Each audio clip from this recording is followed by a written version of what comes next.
నేను వ్యక్తిగతంగా వచ్చినప్పుడు నేను పార్టీ పరంగా రాలే. ఇప్పుడు చెప్పే మాటలు కూడా నా వ్యక్తిగతమైన తప్ప పార్టీ పరంగా కాదు.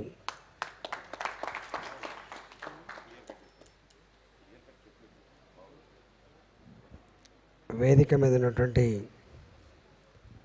పెద్దలందరికీ ఏమనుకోకండి, వ్యక్తిగతంగా అంటే అందరు తెలిసిగా ఐలాండ్ లాంటి వాళ్ళు అందరికీ నమస్కారం.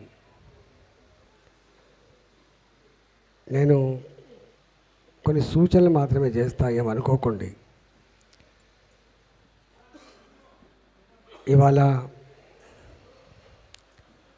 ఉద్యమాలకు పుట్టినిల్లు తెలంగాణ, ఉద్యమాలకు పుట్టినిల్లు తెలంగాణ. ఇక్కడ తెలంగాణ సమాజం ఎప్పుడు ఏదో రకమైనటువంటి ఒక పొలిటికల్ యాక్టివిటీలో ఇన్వాల్వ్ అయి ఉంటుంది. దీని లక్షణం అది. మూడో అతి ముఖ్యమైనది ఏంటంటే, నాకు తెలిసి దేశం మొత్తంలోనే అనేక రకాల ఉద్యమాలకు స్ఫూర్తినిచ్చిన గడ్డ కూడా తెలంగాణ మాత్రమే. దీనికంత చైతన్యం,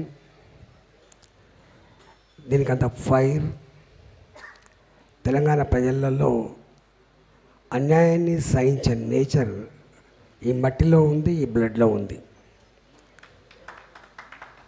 ఇప్పటికే అనేక కులాలు, కుల సంఘాలుగా కూడా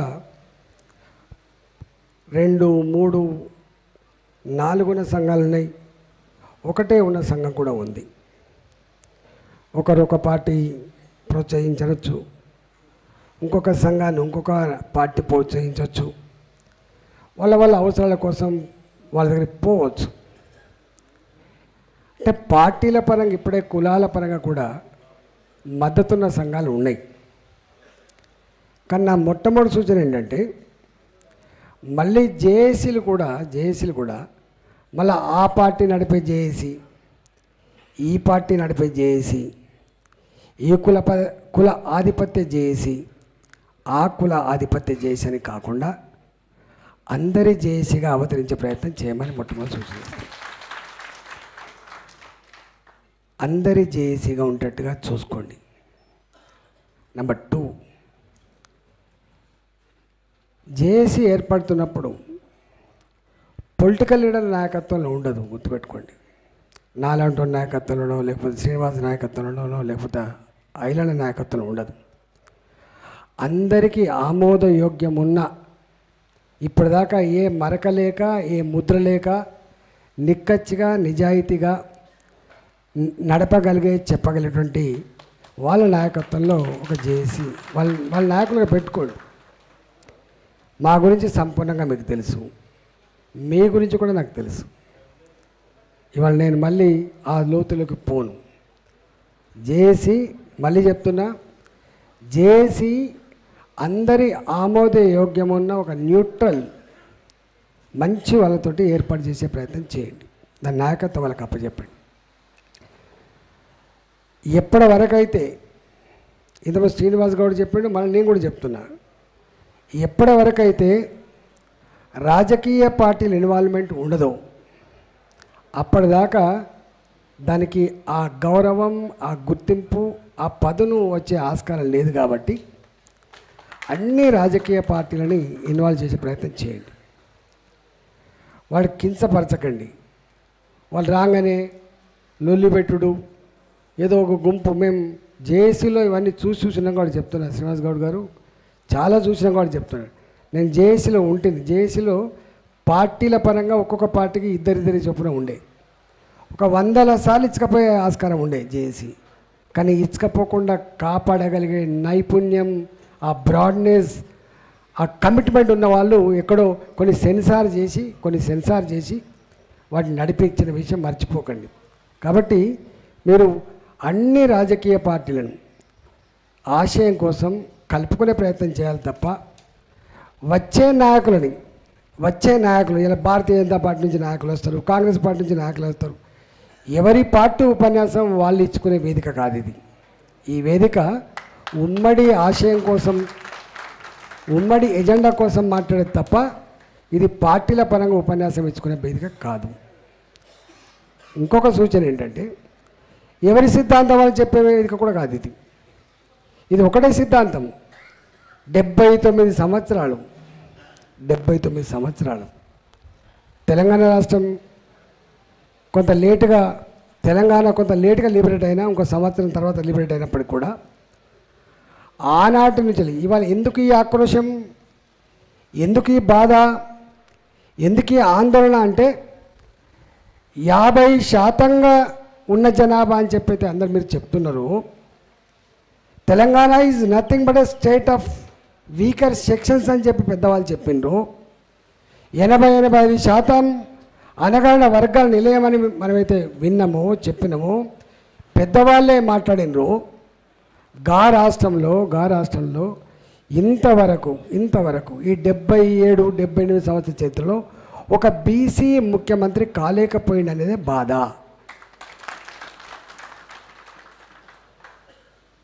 అన్నీ నీవే అయినప్పుడు ఎందుకు పొందలేకపోయినాము అని చెప్పి ఇతరులను నిందించడం మంచిది కాదు. మనకు మనమే మన రాజకీయ నాయకులని, మన మేధావులని మనమే నిందించుకోవాలి తప్ప ఇతరులను ఎవరిని నిందిస్తే మంచిది కాదనే సూచన మాత్రం గుర్తుపెట్టుకోండి. మనం ఆశయం కోసం ఉద్యమిస్తున్నప్పుడు మనం ఇంకొక వర్గాన్నో ఇంకొక కులాన్నో దూషించవలసిన అక్కర లేదు. దూషించే అక్కర లేదు. ఇక్కడ ఏమడుగుతున్నాం మనం? మాది మాకు కావాలని అడుగుతుంది తప్ప ఇతరులది కావాలని చెప్పి ఎక్కడ కోరట్లేదు. మనం గుర్తుపెట్టుకో. మన గొంతమ్మ కోరిక కాదు, న్యాయమైన కోరిక. ఇతర కులాలకు ఇతర వర్గాలకు కూడా ఏమనిపించాలంటే నిజమే కదా పాపం వాళ్ళు అంటే మీరు మాట్లాడుతున్నప్పుడు, మీరు లెక్కలు చెప్తున్నప్పుడు, అసలు మీ ఆందోళన చేస్తున్నప్పుడు నిజమే కదా అనేటువంటి భావన కలగాలి తప్ప అట్లట్లయితుంది అనే భావన ఉండే ఆస్కారం అయితే లేదు. కళాలతో రాసేవాళ్ళు ఉండొచ్చు, ఉపన్యాసాలు ఇచ్చేవాళ్ళు ఉండొచ్చు, ఇవాళ పొలిటికల్గా కొంత వాళ్ళకు శక్తి ఉండి మీకు సపోర్ట్ చేసేవాళ్ళు ఉండొచ్చు. ఇవన్నీ రకాల మీకు కోయిన్సైడ్ అయితేనే రిజల్ట్ వస్తుంది తప్ప లేకపోతే రిజల్ట్ వచ్చే ఆస్కారం లేదు. మీకు ఇంకొకటి, ఒకప్పుడు రిజర్వేషన్లు అంటే ఈయన పెద్దలు లెక్క వాడుకుంటున్నాడు ఆయన. ఇలా ఈ దేశంలో అన్ని కులాలకు రిజర్వేషన్లు అందుతున్నాయి, గుర్తుపెట్టుకోండి. ఒకప్పుడు ఎస్సీలకు మాత్రమే రిజర్వేషను, ఒకప్పుడు ఎస్టీలకు మాత్రమే రిజర్వేషను, మీకేందా మీరు రిజర్వేషన్లు వస్తున్నారు అని చెప్పి మాట్లాడేవాళ్ళు. బీసీలకు మాత్రమే రిజర్వేషన్లు అని చెప్పి మాట్లాడారు. ఇవాళ దేశంలో అన్ని కులాలకు, బ్రాహ్మణులతో సహా వైశ్యులతో సహా అన్ని కులాలకు ఈ దేశంలో రిజర్వేషన్లు ఉన్నాయి. కాబట్టి ఎక్కడ కూడా మొక్కమాట పడాల్సిన అక్కర్లేదు. ఏదో బీసీలకు రిజర్వేషన్లు, బీసీలకు ఇది కావాలి అని, వీళ్ళు మాత్రమే చిన్నవాళ్ళు అని ఆత్మనిర్భర భావంతో బతకాల్సిన అక్కర్లేదు. రిజర్వేషన్ల వల్లనే మెరిట్ చచ్చిపోయిందనే భావన మనం విన్నాం. మేము చిన్నప్పుడు బాధ అనిపించేది. అయ్యో మనం ఇలా అనేక మంది, ఇలా అంబేద్కర్ ఏ జాతిలో పుట్టిండు, ఏ జాతిలో పుట్టి వాళ్ళ ప్రపంచంలోనే ఒక గొప్ప రాజ్యాంగం అందించగలిగిండు, ప్రపంచ మేధావులలో ఆయన ఒకడని చెప్పి ఎందుకు తెలుసుకోగలడు? కులము, ఒక మతము, పేదరికము, మేధా సంపత్తికి గీట్రాయి కాదు అనేది అంబేద్కర్ ప్రూవ్ చేశాడు. అనేక మంది గొప్ప గొప్ప మేధా సంపన్నులు, లీడర్షిప్ వహించే వాళ్ళు మనం జాతులను చూస్తాం. కాబట్టి ఎక్కడ కూడా రిజర్వేషన్ల వల్లనే ఇవాళ మెరిట్ చచ్చిపోతుందంటే, ఇలా డీమ్డ్ విశ్వవిద్యాలయంలో డబ్బులు పెట్టి మెడికల్ సీట్ కొంటాడు, డబ్బులు పెట్టి ఇంజనీరింగ్ సీట్ కొంటాడు. ఇవాళ ఎస్సీలలో ఒక 500 ర్యాంకుకు మెడిసిన్ రాకపోవచ్చు, కానీ 350 ర్యాంక్ వచ్చిన వాళ్ళకు కూడా డబ్బులు పట్టుకొని పోతే నీకు సీట్ దొరికేటువంటి ఆస్కారం. కాబట్టి ఇప్పుడు రిజర్వేషను అందరికి అందుతుంది కాబట్టి కొంతమందికి అందుతుందని ఇర్రిలవెంట్ అయిపోయింది. రిజర్వేషన్ల వల్ల ఇవాళ మెరిట్ చచ్చిపోతుంది అనేది అది ఒక ఫార్స్ అయిపోయింది. కాబట్టి ఈ రెండు అయిపోయిన తర్వాత మనం ఎంత గట్టి కొట్లాడాలనో, ఎంత కాన్ఫిడెంట్గా మనం ముందుకు పోవాలో ఒకసారి ఆలోచన చేసుకోమని చెప్పి కోరుతున్నాం. తర్వాత అందరం మాట్లాడాలి అనేది తప్పు, గుర్తుపెట్టుకోండి. అందరూ ఏ ఉపన్యాసాలు ఇస్తాను చెప్పండి? ఉపన్యాసాలు అందరు ఇయ్యరు, గుర్తుపెట్టుకో. నాకు తెలిసి ఇక్కడ ఎవరికి మైక్ ఇచ్చినా గంటల తరబడి అనర్గళంగా మాట్లాడే శక్తి ఉంటుంది. కానీ నాయకుడు అనేవాడు ఒకడే కమ్యూనికేట్ చేస్తాడు, అది మాత్రమే సక్సెస్.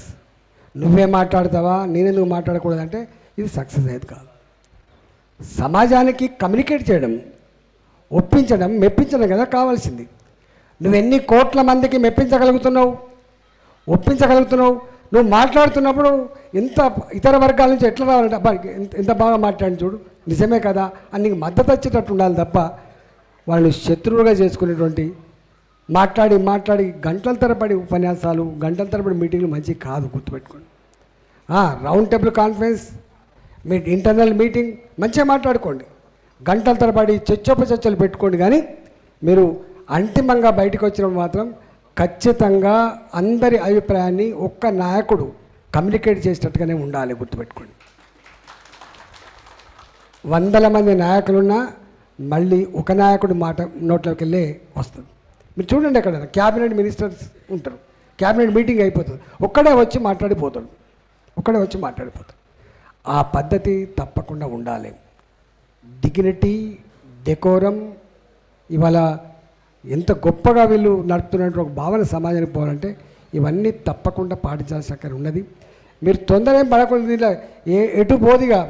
ఆల్రెడీ తెలంగాణ సమాజంలో బీసీ జాతులలో ఒక ఆలోచన వచ్చింది, ఏంటిది? ఇప్పుడు కాకపోతే ఎప్పుడు రాదు అని. మంచి వాతావరణం ఉంది, మీరు గుర్తుపెట్టుకోండి, మంచి వాతావరణం ఉంది ఇవాళ. మీరు ఇప్పటిదాకా చాలామంది ఏమంటారంటే కొంతమంది పేపర్ సంఘాలు ఇవి, కార్డు కొట్టించుకునే సంఘాలు ఇవి, లేకపోతే లెటర్ ప్యాడ్ కొట్టించుకునే సంఘాలు. నో, ఆ సంఘాలు అట్లా ఉన్నాయి కాబట్టే ఈ మాత్రమైనా బీర్లు అయ్యలేకు ఇంత గుర్తింపు వచ్చింది, నాలంటూ ఇంత గుర్తింపు వచ్చింది. మీ సంఘాలు నిర్వీర్యం అయిపోతే, మీ చైతన్యం చచ్చిపోతే సమాజానికి దిక్కుండదు, గుర్తుపెట్టుకోండి. ఇన్ని ఉన్నప్పటికి కూడా ఇంతో అంతో ఈ మాత్రమైన ఆ భయమో ఆ భక్తో ఇన్ని సీట్లో వస్తున్నాయంటే మీరు ఇప్పటిదాకా అనేక కష్టాలు పడి నడిపించిన ఆ ఉద్యమాల పుణ్యమే అనే విషయం మాలంటలకు మీరు చెప్పాల్సి అక్కర్లేదు, మాలంటకు గుర్తుంటాయి, గుర్తుపెట్టుకోండి. ఇవాళ మంచి అనుకూలమైన వాతావరణం ఉంది. నేను లోతుల్లోకి పోను, అవన్నీ ఎవరెవరు ఏం మాట్లాడినరు, ఏం మాట్లాడుతున్నారు, ఏం చేస్తున్నారు, ఆ డెప్త్కు పోను. కానీ ఇవాళ మీకు శ్రీనివాస్ గౌడ్ గారు, నేను ఒకటే మళ్ళీ చెప్తున్నా, మళ్ళీ జేఏసీ అంటేనే అందరం ఒకటే జెండా, ఒకటే ఎజెండా తప్ప జేఏసీలు 10 ఉండాల్సిన ఆస్కారం లేదు. మీకు తెలుసు ఎన్ని పార్టీలు విలీనమైనాయో. తెలంగాణ ఉద్యమంలో నరేంద్ర గారి ఒక పార్టీ ఉండే, కానీ పార్టీ విలీనమైంది. విజయశాంతి గారి ఒక పార్టీ ఉండే, విలీనమైంది. అనేక సంఘాల పేట, అనేక పార్టీల పేట కూడా ఉన్నాయి. కాబట్టి తొందరేం పడకండి, మీకు ఎక్కడ పోదు. మీకు తెలంగాణ సమాజంలో ఇట్లా ఊత్తమండేటువంటి ఇలా కుంపట్లాగా ఉంది, గుర్తుపెట్టుకోండి, కుంపట్లాగా ఉంది. నువ్వు ఎప్పుడు ఊస్తే అప్పుడు మంట బయటకు వచ్చే ఆస్కారం ఉంది. మీకు మన బంద్ చేసిండ్రు, బంద్ వాటిగా కాలే. అది బంద్ అనేక రాజకీయ పార్టీలు ఉన్నప్పటికీ కూడా ప్రజల్లో ఎక్కడో ఒక చేయాలి అనేటువంటి భావన ఉంది కాబట్టి వచ్చింది. కాబట్టి నేను మీరు తొందరపడకుండా మంచిగా మీరు ఇచ్చే కార్యక్రమాలు సంపూర్ణంగా అమలయ్యేటువంటి మాత్రమే ఇవ్వండి. వాళ్ళెవరో చెప్పిండ్రు, వీళ్ళెవరో చెప్పినా కాకుండా ఆచరణ సాధ్యమైన అమలు జరిగే వాటినే ఇవ్వండి తప్ప మిగతా వాటిని ఇవ్వక. మీది ఎట్లా పురోగమనంలో ఉండాలి తప్ప మీది రోజంతా పైకి పోవాలి తప్ప ఎక్కడ కూడా ఒడిదుడుగా కూరేటువంటి ఆస్కారం ఉండదని చెప్పి మనం చేస్తున్నా. నాకు తెలుసు, నేను కొంతమంది వ్యక్తులు ఉంటారు, మస్తు మంది, మేము ఇక్కడ మాట్లాడేది కాదు, ఇవన్నీ అనుభవించినాం. మేము చెప్పేవాళ్ళు ఎవరు, మాటలు మాట్లాడేవారు ఎవరు, ఉపన్యాసాలు అనర్గళంగా చేసేవాళ్ళు ఎవరు, పనిచేస్తాడు ఎవడు అంతిమంగా అనేది ఇవన్నీ 15 ఏళ్ళు మేము చూసినాం. అంతకన్నా ముందు కూడా ఉద్యమాలు చేసినాం. కాబట్టి దయచేసి ఇవాళ ఇది కోట్ల మంది భవిష్యత్తుకు సంబంధించిన అంశం. ఇది మనం ఇక్కడ పిడికడి మంది ఉన్నాం. ఈ పిడికడి మందిని కోట్ల మంది వాళ్ళ యాస్పిరేషన్స్కి, కోట్ల మంది వాళ్ళ యొక్క ఆవేదనకి ఆర్తికి పరిష్కారం చెప్పటం ఇక్కడ ఉన్నాం మనం గుర్తుపెట్టుకో. అందుకనే మీరుగా లేరు, మీరు వాళ్ళుగా ఉన్నారు గుర్తుపెట్టుకోండి. గాయం మీకు తగలదు, గాయం వాళ్ళకు తగిలే ఆస్కారం ఉంటుంది. కాబట్టి దయచేసి మీరు చాలా ప్లాన్డ్గా పగడబందిగా మళ్ళీ ఎప్పుడైనా వస్తా మాట్లాడతా మీతోటి. మీరు చేసే ఉద్యమాలు మాలాంటి వాళ్ళకు ఉపయోగపడతాయి. నేనే చెప్తున్నా, మాలాంటి వాళ్ళం ఇక్కడ దాకా వచ్చినామంటేనే మీలాంటి వాళ్ళు ఉద్యమాలు ఉన్నాయి కాబట్టి వచ్చినాం గుర్తుపెట్టుకోండి. కానీ ఏది ఇచ్చినా కూడా చేయగలిగేటువంటి సత్తా ఉన్నట్టుగా ఇప్పటికే ప్రూవ్ అయిపోయింది. ఇవాళ మోడీ గారు ఉన్నారు ప్రధానమంత్రి, ఓబీసీ ఈయన ఎప్పుడు ఓబీసీ అంటే నాకు సంబంధం లేదు, కానీ మేమున్నాం. మాకు కూడా ఇచ్చినప్పుడు ఒక ఆయన అన్నాడు గీనకి ఇస్తాను ఏందని చెప్పి అడిగాడు. ఈవెన్ మాకు ఎమ్మెల్యే టికెట్ ఇస్తున్నప్పుడే మా గురించి ఏం మాట్లాడిండో మా గుండెల్లో ఉన్నాయి. ఇవాళ మాకు ఎమ్మెల్యే టికెట్ ఇస్తున్నప్పుడే మా గురించి ఏం మాట్లాడడం మా గుండెల్లో ఉంది. మాకు ఫ్లోర్ లీడర్ ఇస్తున్నప్పుడు గుండెల్లో మాకు ఏం మాట్లాడే గుండెల్లో ఉంది. కానీ సాధ్యం కాంది ఏది లేదు గుర్తుపెట్టుకో. Everything is possible, everything is possible through commitment, through conviction. అందువల్ల ఇవాళ ప్రొవెన్ లీడర్షిప్ అనేది మీకు ప్రొవెన్ లీడర్షిప్ ఉన్నది. ఎక్కువ కావచ్చు తక్కువ కావచ్చు. కాబట్టి దయచేసి మళ్ళీ చెప్తున్నా, ఎవరిని హట్టు చేయకండి, వ్యక్తులకు వ్యతిరేకంగా కులాలకు వ్యతిరేకంగా మాట్లాడకండి. నీ ఎజెండా నీ ఆశయం మాత్రమే, ఆశయాన్ని ముద్దాడేంత వరకు మీరు నిద్రపోవద్దని చెప్పి మీకు మంచి జరగాలని, ఆ మంచి జరగడంలో మాలాంటి వాళ్ళ పాత్ర కూడా సంపూర్ణంగా ఉంటుందని నీకు విజ్ఞప్తి చేస్తూ, మీరు అన్నారు ఇవ్వాల్సిన వాళ్ళు ఎవరు. ఎప్పుడు కూడా మీకు ఎలిబిడి స్టేడియం మీకు మాటలు గుర్తు చేసిపోతా. మోడీ గారు ఒక మాట అన్నాడు, 30 సంవత్సరాలుగా మందకృష్ణ మాదిగా ఎన్నెన్ని అవమానాలు జరిగినాయో మీకు తెలుసు. మేము కూడా ప్రత్యేకంగా చూసినాం, మేము చేసిన వాళ్ళం కూడా మళ్ళీ చెప్పాల్సి అక్కర్లేదు. కానీ ఒక మాట అన్నాడు, 30 సంవత్సరాలుగా ఒక అణచివేయబడ్డ జాతి ప్రజాస్వామికమైనటువంటి ఒక ప్రజాస్వామికమైన ఉద్యమాన్ని ఆశయం కోసం చేస్తే అణచివేసే అధికారం ఎవరికి లేదు అన్నాడు ఆయన. ఆ ప్రజాస్వామికమైన ఉద్యమాన్ని, ప్రజల ఆకాంక్షను తుంచే అధికారం ఎవరికి లేదని ఎవరో చెప్పలే, స్వయంగా భారత ప్రధానమంత్రి నరేంద్ర మోడీ గారే చెప్పిపోయిండు గుర్తుపెట్టుకో. ఇవాళ ఇంతకుముందు శ్రీనివాస్ గౌడ్ చెప్పినట్టుగా ఆశయం నెరవేరింది.